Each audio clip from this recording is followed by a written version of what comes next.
This is Transfigure. It allows you to take something like a drum loop, say something like this, and turn it into something like this. There are all kinds of interesting presets. For example, we have some chopping style options. There are various resynthesis options. Again, this is all based off of a drum loop coming in. There's no MIDI involved in this.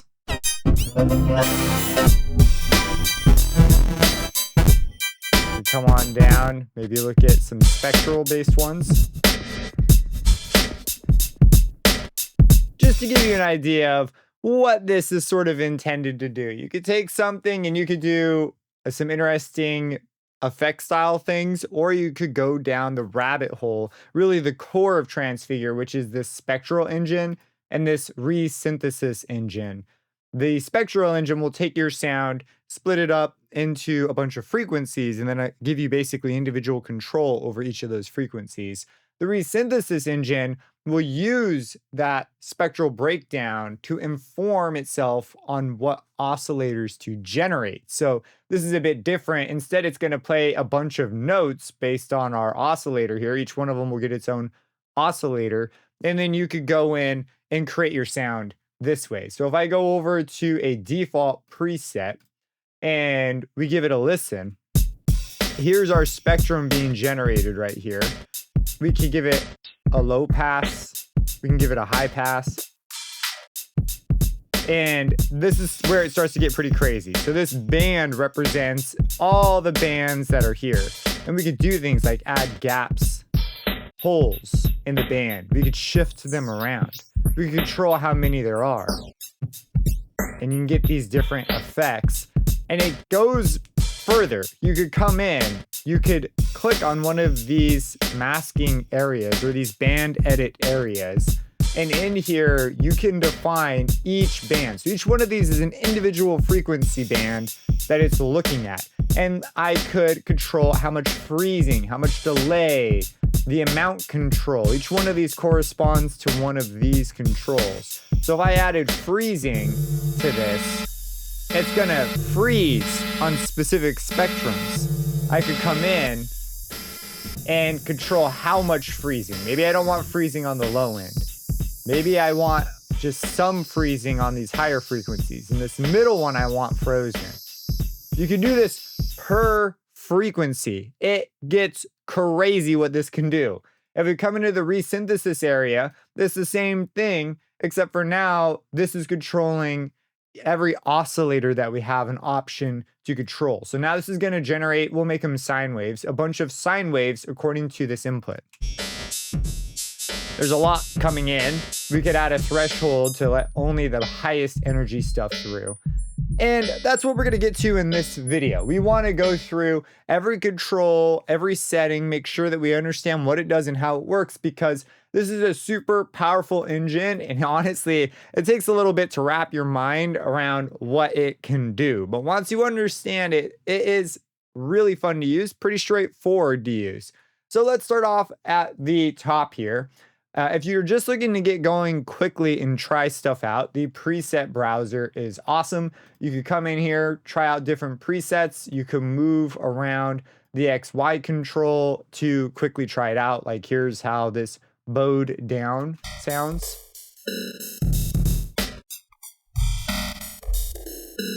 And they've got these really handy categories. If you look at Spectral, they're going to be using the Spectral Engine. If you look in Resynthesis, they'll be using the Resynthesis Engine. And there are some that are just built around the effects. If you click on the logo, this brings you to a location where you can get to the manual. So if you're looking for the manual, this is where it lives.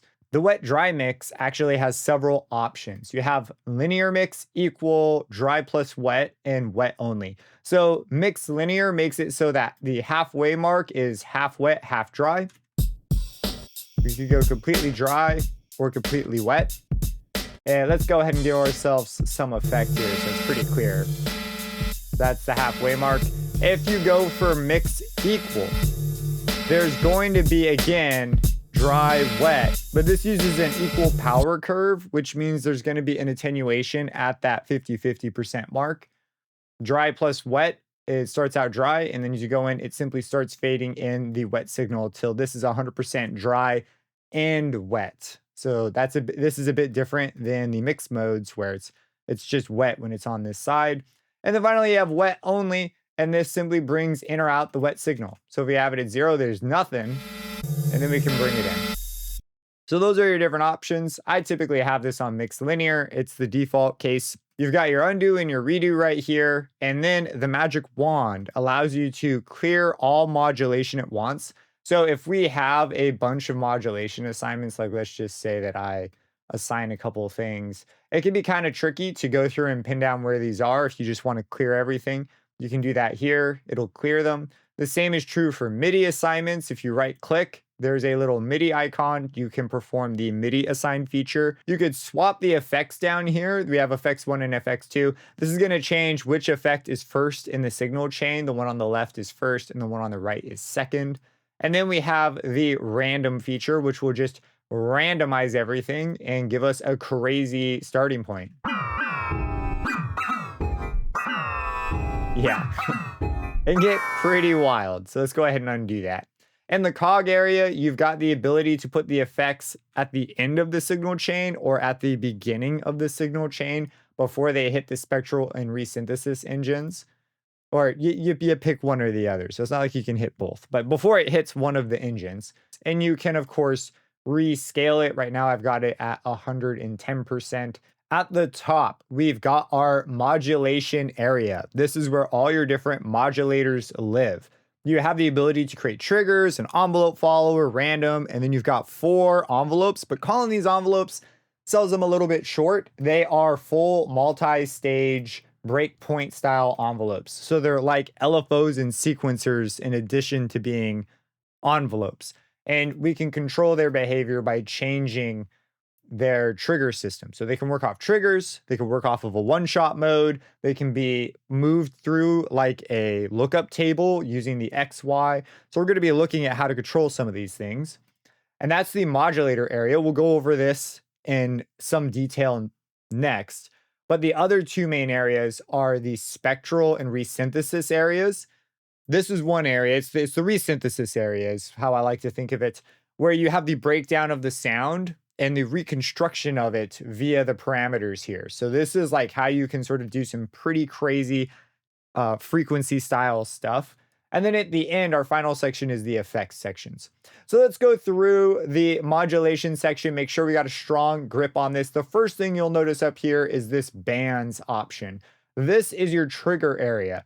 The thing that comes in here is going to be broken into several bands, and it can trigger off all of the bands as a whole, or it can trigger off a particular band. So for example, if I go ahead and hit play, and let's go ahead and remove the freeze for the moment, just so we can see this. And in fact, let's cover the freeze rate because I'm going to use it as the demonstration thing for a number of things. So right now I'm in spectral mode and it's going to produce a spectrum. And this freeze rate can freeze the spectrum for some amount of time. Right now it's on sync, so it's going to be related to your DAW's host tempo. So if I adjust this to be something like 1/16, it'll be freezing at 16th notes,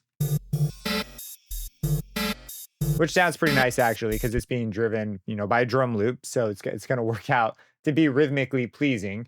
We also have a trigger mode, and this is where we're going to start looking at the modulation a little bit. So the trigger mode has some amount of time that it will freeze, and then it will look for another trigger. So what determines the triggers? Well, there's this trigger module here. So what happens is our bands come in, and depending on what we pick, will determine what goes to the trigger. So if we pick something like the entire band, we just see the whole drum loop. We can adjust the threshold, and when it passes our trigger going up, it will send out a trigger signal, and that'll cause the freeze to occur. We can listen to a specific band. So for example, this band doesn't move too much. It's somewhere in the mids, right? So if we click this one, it'll only listen for that, and you can see the display is updated. If I move the threshold down, it will begin to occasionally trigger our freezing. If we bring it on up, it never triggers, and so it just plays through. The freezing never happens because no trigger ever occurs. If you want to guarantee a trigger, you can add a decay, and the decay will come down, and it will guarantee that even if your audio is soft, eventually it's gonna hit and trigger, and that will guarantee some of this will always be occurring. This is actually really, really nice. There's also a delay. So what the delay does is it has some amount of time it has to wait before it'll send out another trigger. So to demonstrate this, I have it listening to the entire band. To unlisten to a particular band, meaning to listen to all the other bands, simply click it again and it will open up the entire band.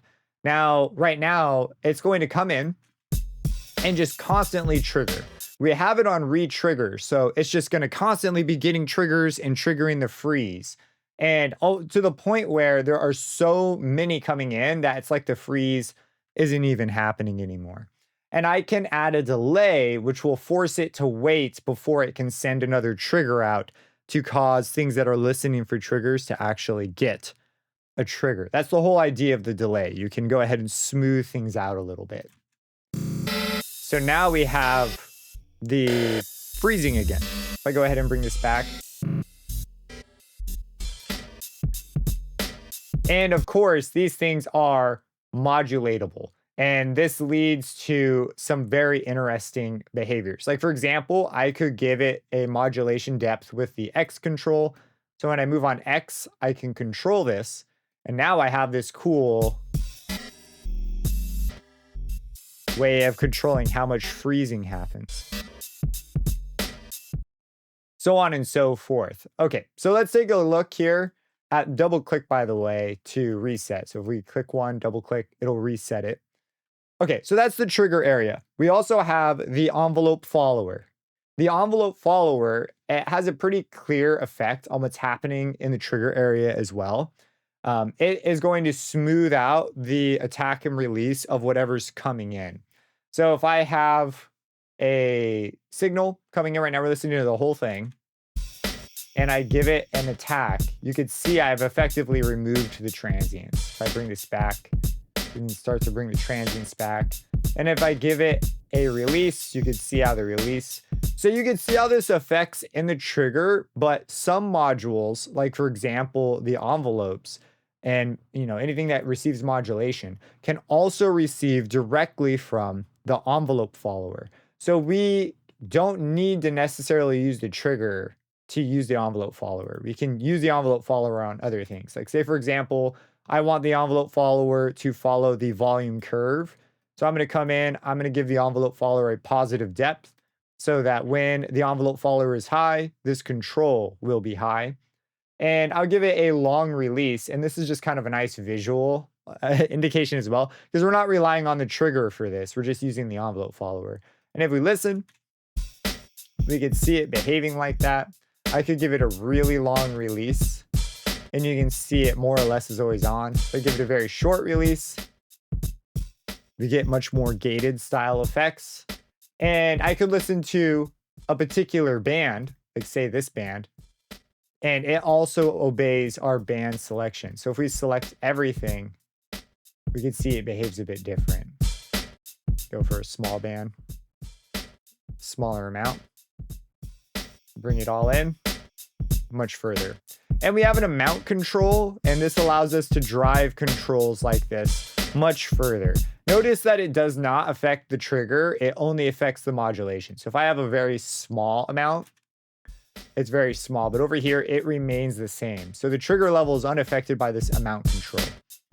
You're going to notice these amount controls on most modulators, right? The envelopes have them, the random has them, and the envelope follower has them. But that's the envelope follower, a cool way to take your input and turn it into a modulation source for other controls. Okay, I've put us back in a default position just so that we are always starting from a consistent starting point. Let's look at random next. Random allows us to randomly move a control around. Let's move the freeze rate around because that's kind of a cool one. It can have a speed. And if we come in, there are these different trigger options. but I want to talk solely about the speed. So you see right now it's syncing to the host BPM, and that's because we're in sync host clock. And a host clock's going to look at this BPM and use that. So if I have it at 1/2, then it's going to be syncing according to half notes. And I can use this to drive something. I'm going to right click and give the freeze a random modulation. I'm going to make it 100%. So it has a lot of control over how this moves. And every half note that goes by, we'll get a new random value. So you can see there's a random value jumping around every half note. If I choose something faster, like 16th notes, you see it hopping around. So that is how this works. This also has an amount control. So if we want to dial back how much this is allowed to move around, you could use this. And this is nice because if you have it going to a bunch of things, you can dial them all back at once. You can dial the influence of the random module and with one control versus coming in and having to change it on every single modulation depth. Now, with the speeds, there is sync and then there is sync TP. And this gives us options for dotted notes and triplets. And so they allow you to swing through different speed rates a little bit differently. If you want to stay with straight rhythms, you can just go with regular old sync. If you want to go through the triplets and dotted rhythms to get some more of those middle speed values, you're going to want to use sync TP. We could go ahead and set that to something like 8th note triplets,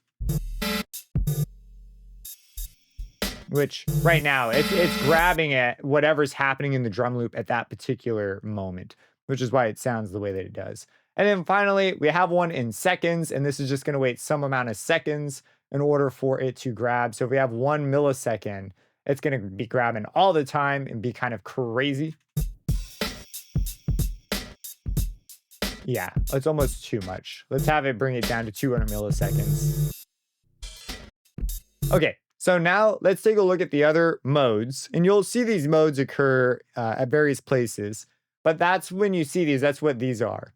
The other mode is the clock glide. So at the moment, it's jumping from value to value. This just adds a glide, so it will take some amount of time to actually transition to the note according to the speed that we've picked. So let's say that we want to give it a 16th note worth amount of time in order to get to the new random value it's picked. So we can see it's a smooth transition now. In fact, let's go ahead and put this on the volume just because that might be a little bit more clear. Let's go over here. We'll add the random module to it, bring it down. You can see it's a smooth transition now. We have a trigger glide and a trigger. Let's start with trigger. So trigger will listen for a trigger, and when the trigger occurs, it will send out a random modulation value. Right now, the threshold's at 0, so it's just not sending out triggers. If we move this up a bit, though, we can see lots of triggers are getting sent out. And this is where we might add a delay to sort of add a threshold to how often. And there is an option for having these triggers have a glide, and this speed will control how quickly it glides to the new position. And we can see this is a much smoother output. So that is the random module, and that's what these various modes do. So pretty handy to know about. There are a few additional ones over here that we'll get to, but for now, that's good enough. That's how this one works. Now you're an expert. We have an XY control here. This allows us to modulate parameters. If we right click on something like, let's go ahead and get rid of random, and we'll add an X modulation and a Y modulation. It might not make a lot of sense to do Y here. Let's just have X move volume, and we'll have the Y control the freeze. So as I move on the X axis, we can see the volume goes up and down, like so. And as I move on the Y axis, we'll hear the freezing. It changes the freeze rate. In other words, how long it freezes at a particular value. So pretty handy there. That's XY. You could set this up to control all kinds of things. It's built right into the preset browser so that you can quickly get a vibe for how a preset sounds. Up next, we have the envelopes. There are 4 of them. Fundamentally, there's a grid. And we can have this grid be various sizes. Like we can have it be on X4 and on Y4. Let's just have them match. And I can move points around in this grid. So right now I'm in point mode. And that simply means that I can click to add a point and I can control the curve between these points to create interesting shapes. Let's go with this kind of a shape. By the way, I am deleting points by simply right clicking. If you're like, how do you delete points? That's how you delete them. And on point mode, we'll go ahead and we'll have a bow up and then a curve down. And we'll send this envelope to control the volume. So we'll have envelope 1, control the volume. Again, we'll move the volume down so that when this envelope triggers, it will trigger this. How do we know when it triggers? Well, we have these different modes to trigger it and a speed to control how quickly we move through this envelope. So right now we're on host clock. And again, we have those familiar sync, which will be the straight rhythms. We have sync TP, which will be the triplets and the dotted notes. And then we have the seconds, which was some amount of time in seconds. So I'm going to keep it on sync for now. I'm going to give it a speed of maybe whole notes. And let's go ahead and have it play. You can see it goes through. And that's how quick. If we speed it up to be like quarter notes. Now, when we come in to adjust this, we can see the value getting read in. And let's talk a little bit about the shape editor itself. So we've talked about point mode. You click and then you right click to delete a point and you can change the bevel. Let's go ahead and go to line mode. Now in line mode, you can actually click and draw points in according to your grid settings. So this can be kind of handy if you want to make some sort of a sequence. You can draw them in. Let's go ahead and increase our grid size to 16 by 16. So we can make a more detailed curve. Maybe we want to have something that goes down like this and up like this, but we want to have some weird jagged points. We'll go ahead and hit play. Maybe I want these to be a little more extreme. Go ahead and unlock that. And there are other options. So we have step. Step will create steps for us, so we can create a sort of sequence. You'll see a number of presets that rely on these steps. And what's kind of cool is with something like this, say that we have steps that just slowly go down to the bottom, something like this. Maybe we have a little bit like that. I can then use this. This is kind of a lot to have 16. Maybe we'll go for 8 and we'll redo our steps. Yeah, sure, something like this. I can then modulate the position we are in this by controlling it with the X value. So if I come over and choose X, now where we pick, this sort of works like a lookup table. And now you see I can control our volume with the XY, and this is sort of the level that the volume will be at. This is a very, very handy tool. It treats this more like a lookup table than it does a envelope. So if we go ahead and hit play, you can pick a louder volume, a softer volume. But that's one of the trigger options. We can do this with Y as well. Now the remaining two modes are the select mode. If we have that, we can select a range of points and move them according to our desires. And if we are in stretch mode, it will stretch the rest of the curve to fit. Now, right now we have a selection active. If we just have one point, the whole curve can go. There are presets. So if we come up, you can go through here and look at some pretty handy presets. A lot of these are excellent starting points. There's also a randomization so that if you would like to just create an interesting sequence, you can sort of see the results you can get from this. The undo and redo feature in here is linked to the main undo redo. So let's say we undo a bit and then we come in here and we redo. It will redo within it. So this is just convenient to have when you have this editor open. And then finally, in the 3 dots, there's a whole bunch of handy stuff in here. So let's go ahead and go over to the init preset and let's just make a curve, maybe something like this. And let's take a look here at some of this. So you can copy and paste if you have an envelope you want to take and you want to put somewhere else, you can. You can also just save it as a preset and then load it whenever you need it.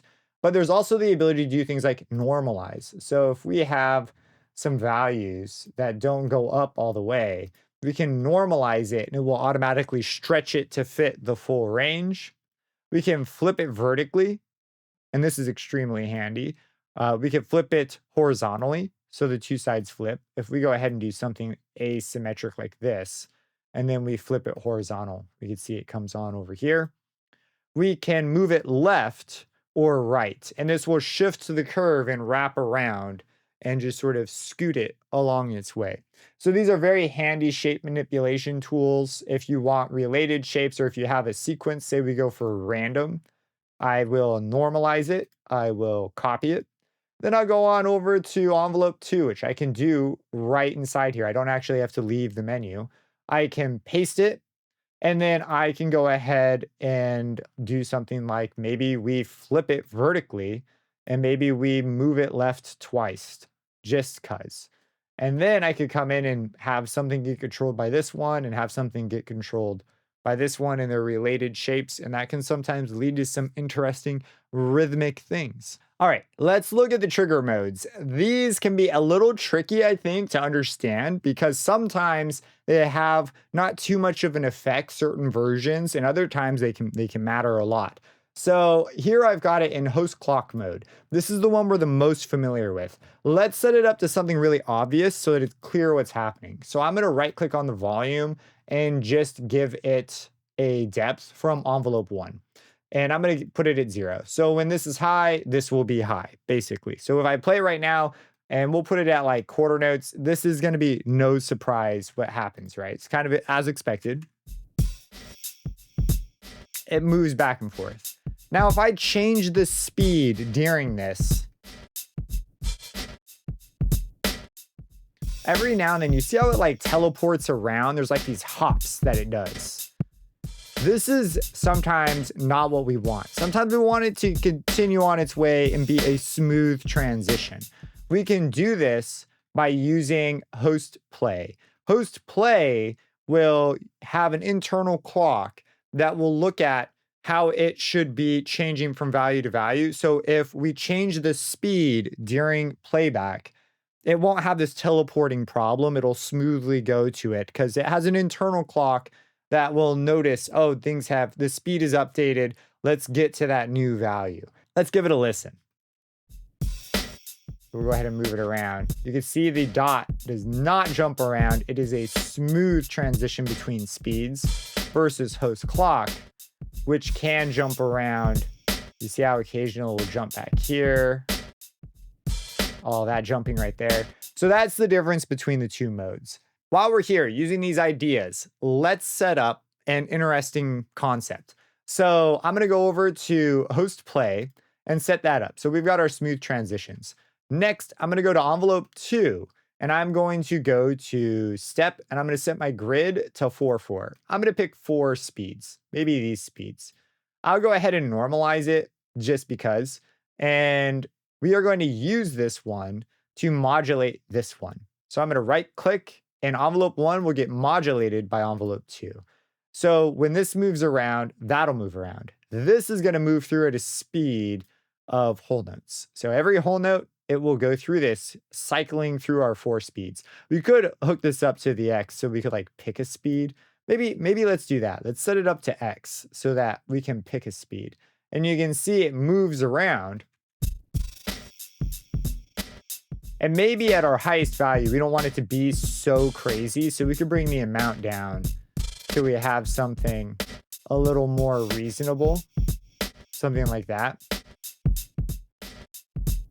Or we could just choose a less extreme value. Maybe we don't want to normalize here. Maybe something like these ranges. Then we could leave the amount high and potentially change the modulation amount. And as we move through, we can pick these different values. Now, right now it's controlling the volume. We could have it control the freeze value. And do that. Now, this is something I'd be really tempted to hook this up to the gap. The frequency I'd put up pretty high, and I'd put it on the shift as well. And as we move it, we'll bring Reshape up to fix some of the volume issues, and we'll bring down the depth so we can just control the volume outright. and you can get kind of a cool glitching effect. So just to show you sort of where you can go with the envelopes, it can go places really fast. So we'll get into all these extra things I just touched to do what I just did, but I just want to show you like how you can combine these things. Now, the other trigger modes I think are a little more straightforward. There's one based off of the trigger. So every time a trigger comes in, it will go ahead and start over. So if you have a lot of triggers coming in, this could be an issue. You may need to use the delay to smooth some of that out. But we come in, every trigger triggers it. Now we're listening to just this one band, and that correlates pretty much entirely with the snare. So this is like almost a trigger whenever the snare drum happens. We listen to the whole thing. The kick will become the main driver. If you're sending in a synthesizer, every time you hit a note, probably going to get one of these if it has a strong attack. There is trigger one shot. Now, trigger one shot, when it comes in, it's going to trigger, it'll complete it, and it'll ignore all the triggers till it gets to the end. It'll do a one shot. It'll play through it in one shot, and then once it finishes, it'll be listening for triggers again. So if I play this, it goes all the way through. So if I have this be like slow, it goes all the way through, even though I got a lot of triggers. If I have it on regular trigger mode, it re-triggers on every trigger. So it may not be something that you necessarily want, and so this can solve that problem. We also have an envelope follower. This is going to just listen to the envelope follower. Maybe we give it like a long release, and we go ahead, we hit play. And it's going to pick its position based on whatever value it currently is. So you see these slopes are mostly going down, and they're mostly pretty high. So we're mostly pretty far along, and we're always going backwards. It's actually a pretty cool effect. So, you know, it leads to some cool sounds. Then we have our X and our Y links up to this. And then finally, random, which we'll listen to this random value. Maybe we put it at like 8th notes. We hit play. And it's jumping around because we have it on, you know, sync host clock. Maybe we want glide. So we get some, you know, more smooth transitions. Okay, we are back in regular land. We're going to dive into the engines next. So that's the modulators. With modulators, it's all about creative connections, what you choose to control with them, setting up interesting control behaviors and structures. Let's look at the first of the two engines. We have this Spectral Engine. This is going to take a breakdown of the frequencies, and we can choose how many frequencies we have. We have as low as 64. Sounds like this. And we have far less resolution here. And this leads to some interesting processing, because now everything we do in here is going to be done at this resolution. And if we choose something like 4096, we have a much greater resolution, but of course it's going to take more processing because, you know, you got to process every single one of these bands. But every one of these lights, these lines, this on the spectrogram, is something you can control individually. It's basically like additive synthesis, but the effect version rather than it being a synthesizer.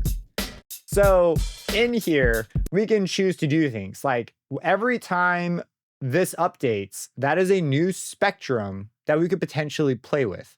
So we could freeze it and tell it, hey, keep this spectrum and just play these frequencies for longer. That's all that Spectral Freeze does. And if we do that at a rate of 16th notes, every 16th note is going to grab a new spectrum according to whatever the sound is currently coming in, and it's going to play that. So if we do that, that's what we have. Now we could, of course, have this work on a trigger. And so this will, every time a trigger happens, we'll give it something to trigger off of, because we're right, we can't have it at 0. Got to have it above 0 for this to happen. It's going to wait 624 milliseconds before it does the next trigger. That's how this works. If we have it on re-trigger, it'll just listen to every single trigger, regardless of how fast. So if we bring this down where it triggers a lot more, it almost ignores it to some extent. If it's a sound that's constantly over the threshold and it's just constantly triggering, it's almost like nothing's happening. So that's why you might want the trigger mode over this, or you could leverage, again, the delay option here. Now, in the character mode, we have have different ways of freezing the spectrum, right? There's a sense of phase preservation, and then there's the sense of energy preservation. How loud these things are, how bright they are is sort of representative of the amount of energy they have. And they each frequency has some phase, and if we preserve that, that's another way of looking at it. So this is moving between these two ways. So right now, if I have it on B, that's one of the ways. And let's go ahead and set it to triggers so we can hear this. And we'll put it on sync. I think it's actually a little bit more instructive. And then we'll go down to B. That's the other way. You can control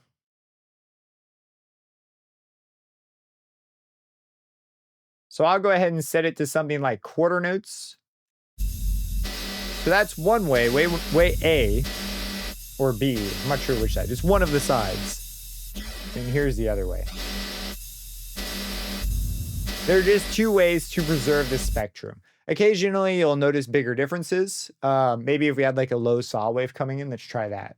Okay, so I've set up a saw wave. It's important to keep in mind a couple things about the wave, your input that's coming in. If you're using like standard waves, like periodic waves, their spectrum may not be changing. So if you freeze a spectrum that doesn't change, it's not going to sound different.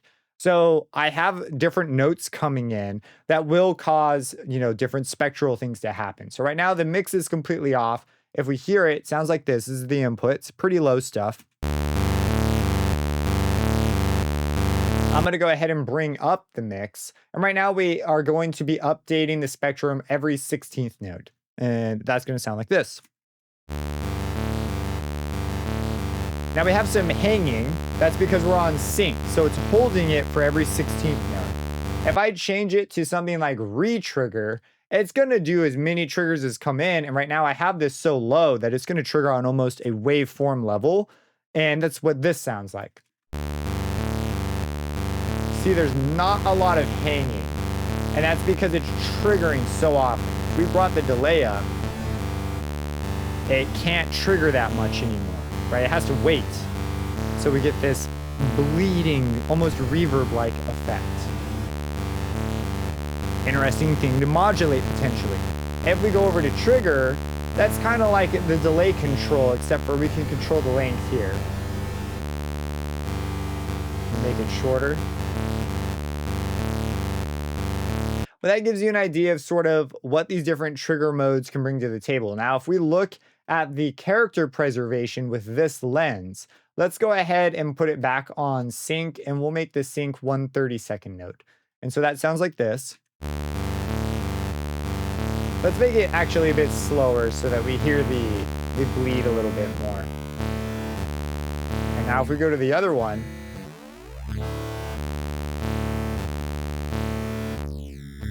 a little less. Something interesting to change, right? This can lead to some wild bass sounds, but I just want to clearly demonstrate the differences here. Now it gets a whole lot crazier. First, there's other modes.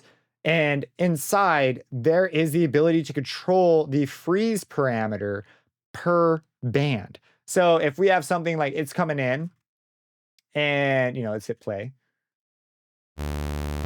I can say, hey, these higher ones, don't freeze these.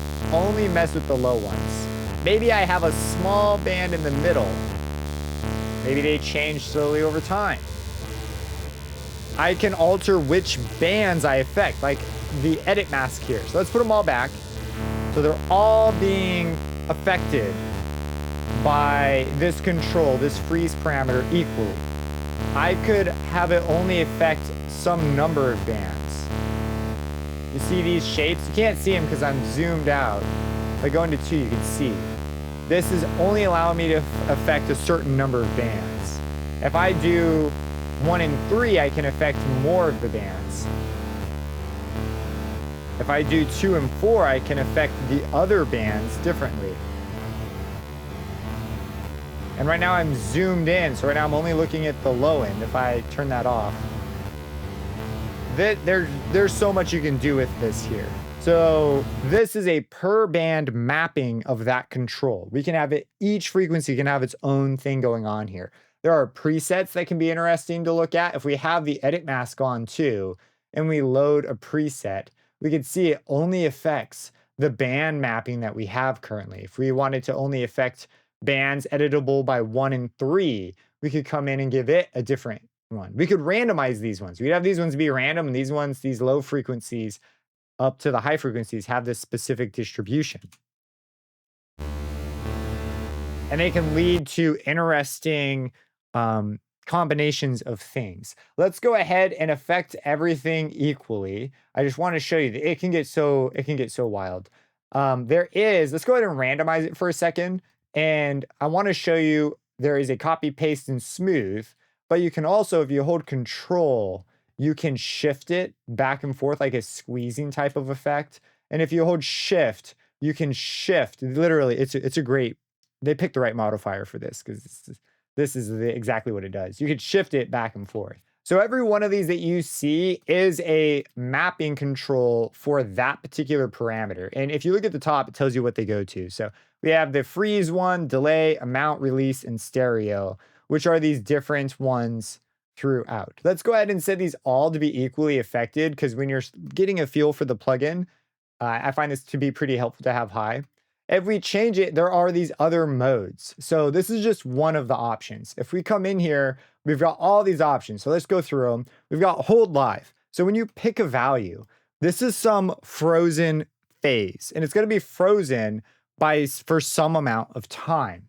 Live is going to also consider the current input phase and use that to somehow change the current frozen phase. So it's another morphing option that just accounts for a changing signal. So if we go ahead and send in our drum loop, come over here to hold, sit still, move over to live, we can hear that moving around. We can also have it produce a random phase. Let's go ahead and have it update a little more often. So this will produce a random phase. We have live versus random. So this will look at the current phase input versus a random phase. We have the ability for it to look at the stereo image and use that to inform how it should be freezing the spectrum. We have an LFO. This will just use an LFO to drive it, so you hear that up and down motion of the LFO. And then we have a unison style freezing effect. So let's say that we don't want the low end to have this, just the high end. Yeah. So that is the freeze area. Okay, our next set of controls is the delay time. The delay time allows you to add a delay per band. So right now it's at a delay of 0 milliseconds. To demonstrate this clearly, let's go ahead and set it to something absurd like 1.5 seconds. And I'm going to switch my input to be just a sine wave that just comes in. So right now the delay amount is 0. So if I play it, that's our input. That's all it is. So if I add the amount, let's give it 100%. The add mode is just going to add that. So after the delay, it'll play once and then that's it. So there's just one delay. It's like a single echo and it sounds like this. There you go. According to whatever our resolution is. Now, if I change this to mixed delay, this is a bit different. At 100%, it's going to be only the delayed sound. And at 0%, it's going to be just the dry sound. So if I listen to this versus, that was just the delay. You see it come in and then the delay. So if I have something more complex like a drum loop, I can mix between them and get these interesting combos. If I bring this down, you can get things like comb filtering. When I change the time, I can mix between just the delayed and the dry. But oh, does it get so much crazier? Because of course, this is a per band thing. So I could come in and add a feedback delay. And so now instead of a single echo, there'll be like repeated softer and softer echoes. And doing this can lead to some really crazy results.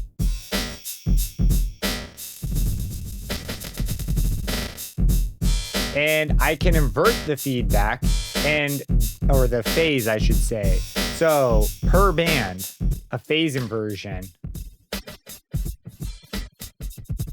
leading to just results you would not normally get. Let's bring it all the way up.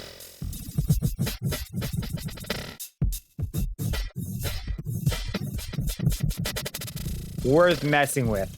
If you come into the area to control the amount of delay, we could have like the low end not get affected and just have the high end just be phasey chaos. Wow, that's a clean line right there. Maybe we have like a random band here that's just not affected. And maybe the third, maybe it grows as we come up. You know, get creative with your shapes, right? Let's hear it. And you can see up here just craziness. If we change the resolution, you can get these really pretty sort of styles. If maybe we bring these in, remove 2, bring it up on the low end as well. If we do a very low resolution, like 64, also notice this changes the resolution of the picture because there's less bands, and this only shows you the number of bands. So there are a lot of potential things to do here. Yeah. There's a lot of potential things to do here. In general, if you do it with less bands, you can expect more distorted, think lo-fi. And if you do a higher, I tend to think of more of a vocoder. These really sparkly, shimmery, phasey textures tend to start appearing. All right, there is a transpose and a fine. This kind of does what you would expect it to. We can move the signal up or down according to a transpose, and we can do it by just a single note. This is in cents, so 100 cents up or down, or just one note. If you're working with tonal stuff, this may be more relevant to you. And then we can harmonize it. If you've ever taken something that sounds kind of noisy or like a drum loop, all right, that doesn't typically get associated with tonal music, you can insert tonality into it with this control. So for example, if I bring up Harmonize, right now it's on chromatic, so it's going to try and make every band conform to the chromatic scale. And if I play this, you can hear it as if we're slamming every note on the keyboard as we go. We could change the root note, which isn't going to have much of an effect because it's chromatic. But if we choose something like, let's go for major jazz, we can change that. And some of these lead to basically what sounds like chord progressions. They are really cool ways to mess with things. One of the more interesting ones is the FFT frequency, which can lead to these like almost phasey like textures as you move through it. So I have a second input here that's all these square waves. Let's go ahead and bring this back down. Sounds like this. Bring in Harmonize. Bring this up. So the FFT frequency is a very interesting one to put in there. If we go for something like major, square waves have a very regular harmonic structure, so it can sound quite odd shifting through them. Yeah. There's a second option here called auto-tune. Auto-tune will look for the loudest, most dominant frequency and use that as the principal way to shift the signal around to add the harmony. With square waves, playing entire chords, let me go ahead and reduce it to just single notes. Okay, so here's our input. Let's bring in Harmonize. And we'll change the root note.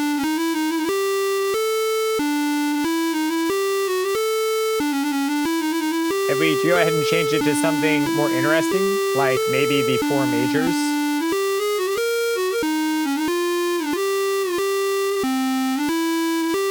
Versus scale, which just looks at every individual frequency. So I usually find scale to be the more interesting one, but occasionally you'll find that auto-tune may be the one you want. You want it to look at just the main frequency and use that as the principle for the way it's going to shift it around.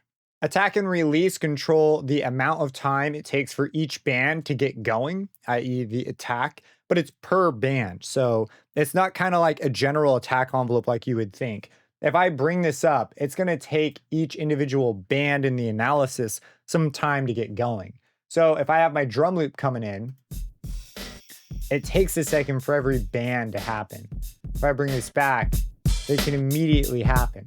If I bring up the release, the same story. It takes time for each band to disappear.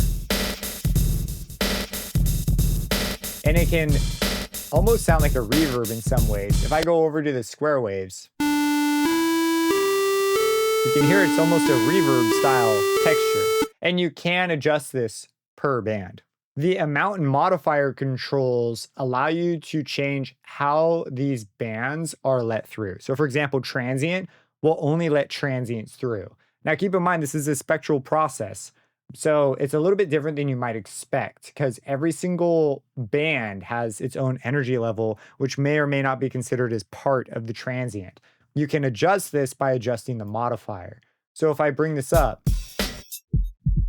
you can see it's only letting the low end through, but if I add in the modifier, things around it will also be let through. You can sort of tame in exactly how you want the transients to come through. So that's the transient option. MP3 will look at the energy of the frequencies and let them through based on that. So you can kind of think of it as a funny noise gate. And as I bring the modifier up, it'll let some of this higher stuff through because it manages to reach the required levels. Next, we've got band shift. This one won't do anything if I don't have the, if I don't have a band selected. So what does that mean? I actually have to come in here and pick a band. So I'm going to use this low stuff. And right now, if I play it, I'll bring it in. It's going to let only the band through, but I can shift it using the modifier. So that's band shift. The thin option looks at the noise floor, and if a frequency band has an energy in that noise floor, it'll just give it a constant value. And so it sounds like this. If we bring up the modify, it changes this window. Spectral will actually, so we have one called spectral noise. This one will look at each individual frequency and consider it in that way, rather than looking at a window and giving it a constant value. It just looks at, is it softer? And if it is, then, use that. It sounds like that. Yeah. If we choose a very low, yeah, you get some very distorted textures. Noise gate will simply gate anything that falls below the threshold. So if we play it, so we bring this up, more is let through, bring it down, we can get a gated effect. Stereo enhancer will look at the stereo image and based on that, create differences. This one will change, obviously if you have a stereo input. If you have a mono input, not a whole lot happens. Band isolate will only let through things that are loud. The biggest thing, that's what gets let through, nothing else.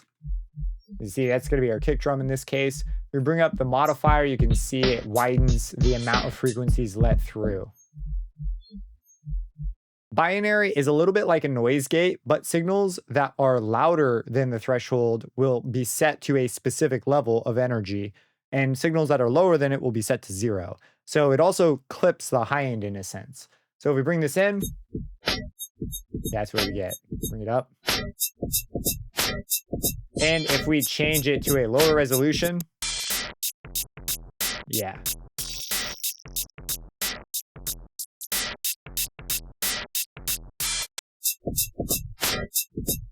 All right, next up, we're going to go over possibly my favorite thing in the Spectral Engine, besides perhaps the freezing, and that is the band area. This thing is so freaking cool. So this is your frequency band. Basically, this is like the low end, like this over here, and then the high end. And we can create gaps in it. We can change how frequently the gaps are, and we can shift the gaps left or right. You heard me do this a bit in the beginning, and I also really quick wanted to show the effect of transposition a little bit. So I have here a incoming saw wave, and if I play it, you can hear the transient's pretty strong. If I transpose it down, you can see the attack takes a bit of a hit. I just wanted to bring your attention to this. If you're going to be using this, your transients may take a little bit of a hit if you're using it to do pitching kind of things. Well, let's take a look here at the band. In fact, let me show you this without the band adjustment. You can hear it almost ramps in versus. That's got like a really clear attack. So just be aware of that.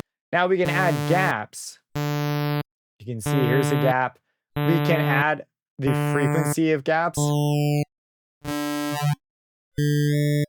We can shift them. So if we go ahead and take something like this envelope, we have it move the shape around.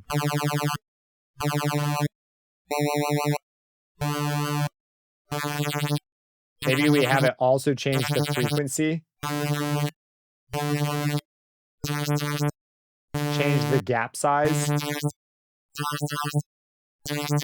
Yeah. Bring it down. Feed that into some distortion, and oh man, you're off to the races. There are different modes for this. So if I bring the gap down and the frequency, we have these like very clear, distinct holes that we've created. We can shape these holes like by a sine wave. So this will blur it so that the frequencies don't just immediately drop off. So we have these smooth holes now. You can also shape them in different ways. So like this shapes them going up. So you can see they start out strong and they fade out, and you can shape them going down. Each one offering some interesting ways of shaping the spectrum. The last controls over here are pretty straightforward. You've got stereo. You can map this per band. So if we just randomize this, we could sort of imprint a stereo image onto our sound if we bring this up. So now it's stereo. If you're listening over your phone, you won't really hear this. Let's transpose it down. Now it's quite soft. Our initial signal wasn't this soft because of the processing we've done. Reshape can allow us to restore some of this initial volume signature. It's kind of like gain compensation, but this is quite a ways off from what we had initially. So this is just sort of an effort to get it closer to the volume we had. We have the volume itself. Let's go ahead and bring this up for this particular sound. And then mix, which also has the equal, which is, again, there'll be a dip at 50. And you can mix in the engine. And then wet simply adds the wet signal to the dry signal. So that is the spectral mode. Let's go over to the resynthesis mode. Resynthesis mode has a lot of similar controls, but instead of using each individual frequency band, it creates an oscillator for every single band. So this is like true resynthesis. We're over here. This, I kind of view this as a resynthesis, but it's different. You know, it's using energy and phase, where this is straight up generating a particular wave. This can get utterly ridiculous with things like a drum loop. There you go. It's making it all. So you may find this more helpful. These are modulatable, by the way. Like if we right click, we can move these around with the x-axis, and them moving, if you hover over them, they'll actually sit still so you can adjust them if you're having a hard time getting a hold of them, which is kind of nice. So I'm going to go ahead and reset that move. I just wanted to show you that that's a possibility. Now, again, we have freeze. This will freeze it at the specific notes that we have. So it'll perform a spectral analysis and say, hey, generate these things. I believe there are 128 oscillators. And so it'll freeze those 128 oscillators according to whatever notes it thinks it should be generating. And it also has the trigger and re-trigger options. So if we have like on quarter notes, juicy, right? We can change the threshold so that it doesn't listen to all the soft stuff. It only goes for the only for those things. All the extra high-end noise from like the hi-hats and stuff don't generate notes anymore. And so this could be interesting to modulate. There are different modes. So if we choose inverse mode, it'll flip it on its head. So right now, so much is getting generated in the low end from these kicks. We can have it generate in the high end. And there's all the noise being created by the high stuff. Okay, so that's one option. You can get some cool stuff out of here, but you need to understand some of the basics first. So that's inverse. Center, we'll put it in the center of whatever your current value is for these high pass, low pass figures. So if we go ahead.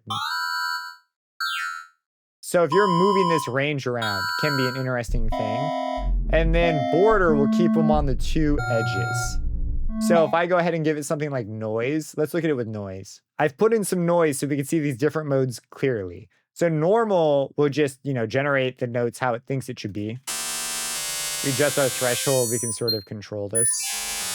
If we invert it, we can center it. So if we like shrink our region, maybe we're moving it around somehow. That's center, and here's border on the sides. So it doesn't sound very pretty right now, but it very clearly demonstrates exactly what's going on. So when you add things, you can kind of have a sense of what to expect. I'm gonna go ahead and leave it on normal for the time being. We'll go back to our drum loop. And so that's what these do. Delay, again, you can add in delay and you can have the various feedback modes for the oscillators themselves. And, there's nothing, it's a very similar concept to what's going on over here, except in this one, we had a sense of phase preservation. Over here, we're just generating the waves straight up. If I wanted them all to be sine waves, I could do that. Maybe we bring our threshold up. Up next, we have delay and delay amount. This is actually the same, only now we're dealing with oscillators. So our mapping is now per oscillator. We can see the value readouts. Like this is now giving us a key, and we have 128 of these things versus before we had frequencies and frequency bands, I should say. And all the same settings. Delay, you can add it, mix it in, have a feedback, have the particular oscillators inverted when their delay is fed back into themselves. And very, very similar. Something I don't think I touched on in the first one was freeze link and amount, or always, I should say. So freeze link will advance the delay when a freeze event is going on, versus always will just always put the delay out there, whether or not there's a freeze event going on. Transpose fine is the same, but now instead of the Harmonize engine, we are given a chromatic key to push, and this will go ahead and allow us to shift. So if we go ahead and feed in our crazy nonsense of a drum loop in this thing, take out the freeze, we can transpose it up or down. But if we change the root in our scale, like say we choose something like, I don't know, classic.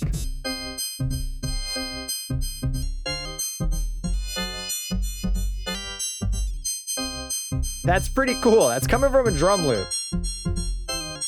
And we can change how the voicing is derived based on these different options. So we've got unison, static noise, root separation. So if we choose noise, for example, and we bring this up, it's going to add some noise to the signal, which will allow it to get closer. It'll get further away from being notes and closer to being like the initial sound. If you've ever seen one of those like wave to MIDI converters that takes it and just creates a cacophony of MIDI, but if you listen, you can almost hear the sound in it. That's kind of the intention with this.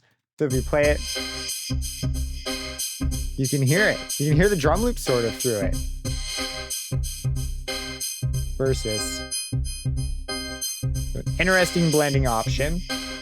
If we choose something like noise static, it'll be a static offset. Unison will pitch the different oscillators up and down a little bit, just like a unison would. Probably not the greatest choice for this particular one, but there are times, like if we go to something more tonal, choose a different thing like chromatic, bring up our threshold.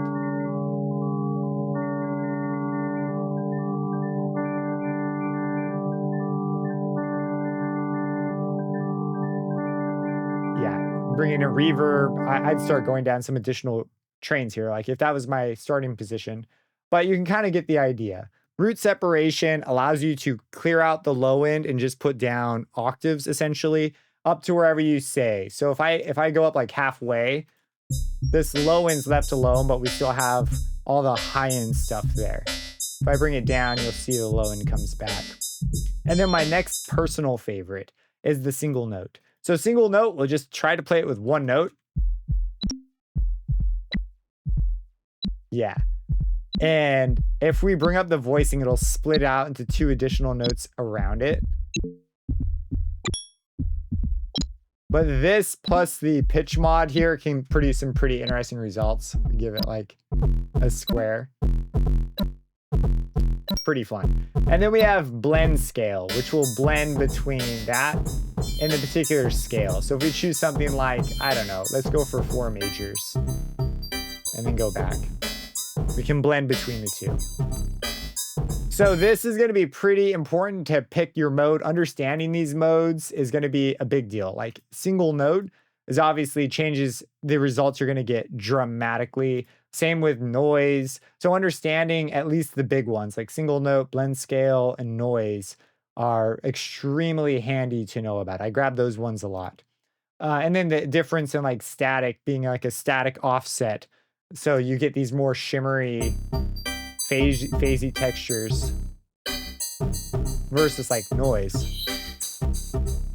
versus static. They're different. They're clean in different ways. Attack and release are exactly how they kind of worked on the last one, only now it's for oscillators. Pitch mod is where things can get really wild. So if you choose these, this is basically a modification to how the pitches respond. Let's go over something with a lot of things going on for the moment. So sample difference, let's use envelope followers. So this will simply offset it according to whatever the envelope followers putting out. This can easily exceed the range you define here. Like say I do something like this. I can still easily exceed it by giving it an amount. You hear how loud, how high those are? Even though I'm nowhere near that range. And that's because I've got the envelope follower doing this thing. If we go for like a single note, bring this down to 1 note. Versus without it, it would be hanging out down there. If I go up higher,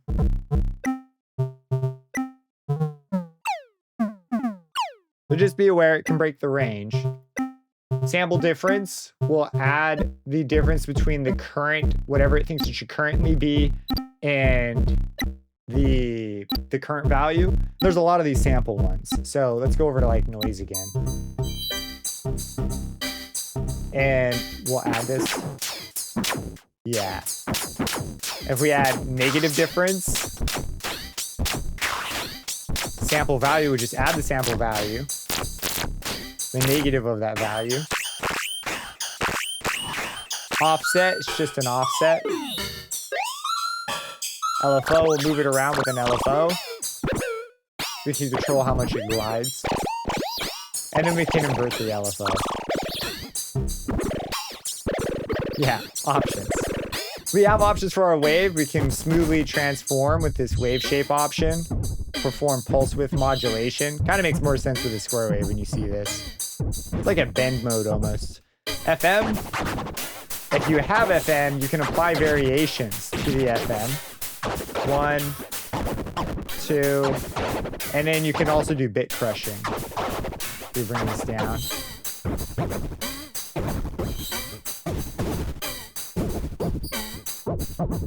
Yeah, and then again, we have our options over here for the global options. So that is the Resynthesis Engine. It is something that like you might be coming in here for the root note separation. You might be coming in here to get an interesting blend because you can mix this back and have it go from one to the other. Now on this one, maybe bring down the LFO some. Find a interesting thing with like maybe classical, or you know, I really like the 1 note deal with this. There's something about it that just makes me chuckle. We go for the single note.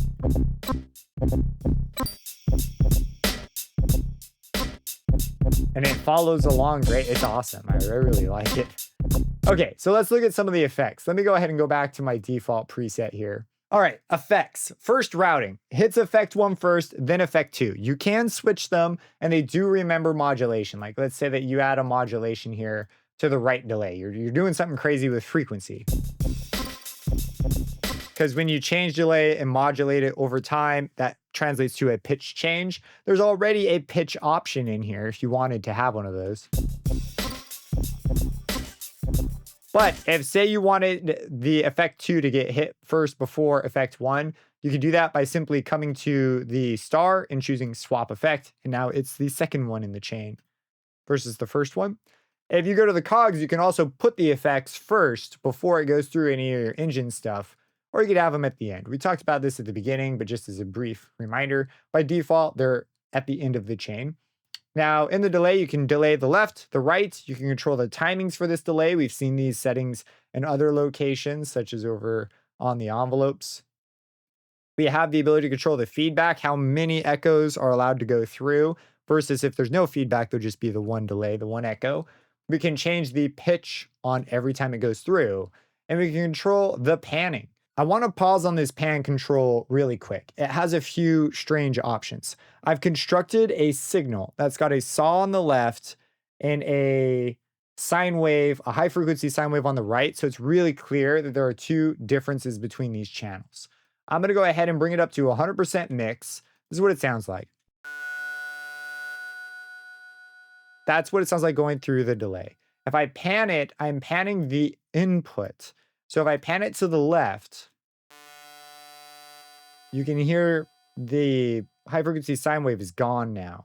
If I pan it to the right, now it's just this. So that's the panning of the input. Normally we tend to think of output when we think of panning.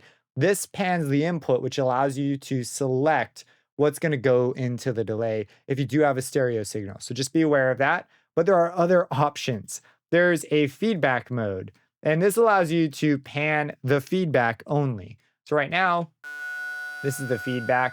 I could pan it left. I could pan the feedback right. And that's the long-term ringing. See how it's only in one ear now? Now it's in this side. And it's only feedbacking the thing that's in that channel. So only the sine wave has that feedback. So this is strange. This pan knob has some hidden powers that you may not be used to having. And then we have cross. Cross allows you to send one signal into the feedback path of the other one. So if I send this over here, it's going to send the opposite signal into the feedback path. And there it goes. So it's got this power to also sort of do some routing. And now we hear the saws being sent into the feedback path and being routed that way. If you add pitch differences in this, now this becomes sort of a really interesting control. Yeah, versus if we have it on the other side. Super different results. Worth understanding exactly how this works, right? So the cross option's an interesting one. Ping pong is also not kind of what you may be used to when you see ping pong. Because ping pong, normally you think like left, right, left, right. This is a bit different. It will send the two channels mono information to each other at the same time.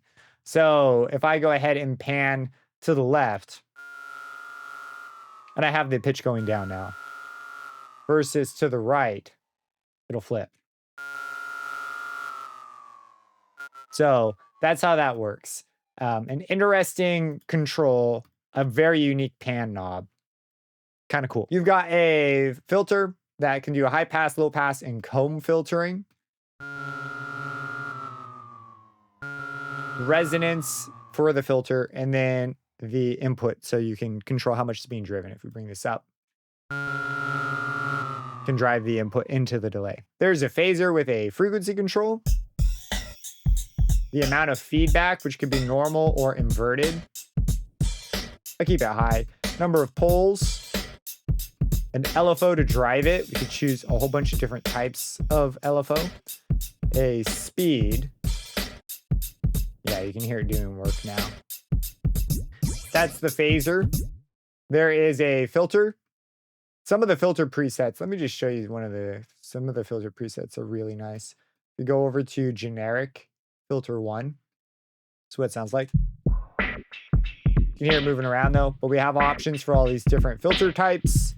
We have resonance, vowel. This is the types of vowels you can pick. So an A, E, I, O, U, different combos to move through them. Resonance and different modifiers for the resonance. a drive so you can overdrive it, a bit depth, and some options to change the bit depth. Again, something you don't normally see, that offers some interesting controls for dynamics beyond just normal bit crushing. And then you have your sample rate. This is something akin to an aliaser. So if we bring this down, yeah, you can get those sorts of effects. The reverb has a size control, how big your reverb is, a damping control to rein in the high end. So right now the high end's going crazy. We've effectively removed the high end, how wide it is. But there's also a freezing ability. When frozen, effects like pitching become more clear. We bring it all the way over. And this pitch effect has various options. Let's go ahead and give ourselves some high end to work with, and let's remove some of this low end stuff. We can choose to pitch it chromatically or down a particular scale. Maybe we'll go for, I don't know, major. We'll put it somewhere around an F. We'll remove the diffusion, where it becomes a little more clear. We'll bring the freeze on, which holds what's going on. Move it around.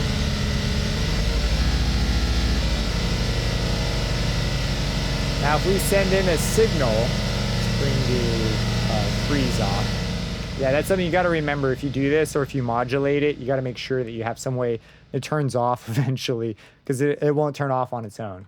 Okay, so I've got here a setup with a basic saw wave coming in, playing 2 notes. If I bring up diffusion, you can see how that affects the sound. If I bring the reverb, the size up, versus a very short one. Now, if we do pitch freezing,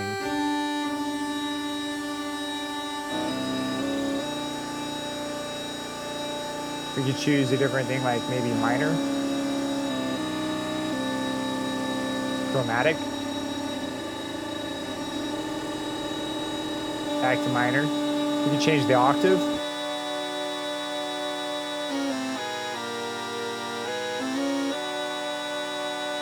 Maybe add a low cut in, high cut. Bring the freeze off. And that's our input again. But you can see this could be quite an interesting thing to do, especially if you set this up with modulators. The looper allows you to create a small region that loops. There are 2 things that allow you to do similar things, looper and capture. So looper is really interesting for pitching effects. So we can have it trigger off of when this is below or above. Typically, you're going to drive this with some sort of a modulator. I am going to drive it right now with the envelope follower. And this will determine whether or not it's low or high. We'll go ahead and send in our drum loop. So that'll cause when it triggers. When it does trigger, it's going to trigger and sync at some rate. Let's go ahead and have it sync to, yeah, this is fine. We'll have it be a bit quicker. And then we have a loop start and a loop end speed. I'm going to have it start fast and end slower. And you get that like almost scratching effect. To show this next bit, I've set up a pretty specific scenario to show you when this setting will actually matter. So I've got my speed and start. They have different values. My mix is at 100%, so all we're hearing is the loop sound. I'm going to manually move the trigger on and off. Now, if I have these at 100% each, and I have it on loop, just regular old loop, it'll loop through every single time, kind of like what we would expect. You know, it's looping through at this speed. However, if I change it to continues, and I've turned it on, you hear some stuff happening, but it's not clear. It doesn't sound like it's looping, kind of like what we would think. If you add a pitch difference by changing the speed at one of them, you can hear it doing that though through every loop, this effect going on. If I change it to loop, it goes back to behaving kind of the way you almost expect it to. So that's the difference between the 2 modes. Forward and ping pong will simply change the loop direction. So when it loops, it'll just keep playing forward versus forwards and backwards. Slope will smooth the edges. If you have some clicks and pops on where your loop is happening, you use slope to smooth some of those out. Decay will make each progressive loop softer. And then you have swing, which will imprint a swing rhythm. And finally, volume. And then to wrap it up, we have capture. Again, I'm going to put the mix at 100%. Right now, the interval is at 1/4. That's totally fine. If we play this, it is capturing at this interval. If I do ping pong, it does the whole back forth thing. We'll go to a forward though. We can have it repeat in different intervals. So right now it's on divisor. If I choose something like tonal, we can imprint a tone on it, which is pretty handy. And then there's an ability to set this in milliseconds. There's also a decay. If we bring our decay way down, we'll see that it begins to decay very quickly at the end of every one of our intervals.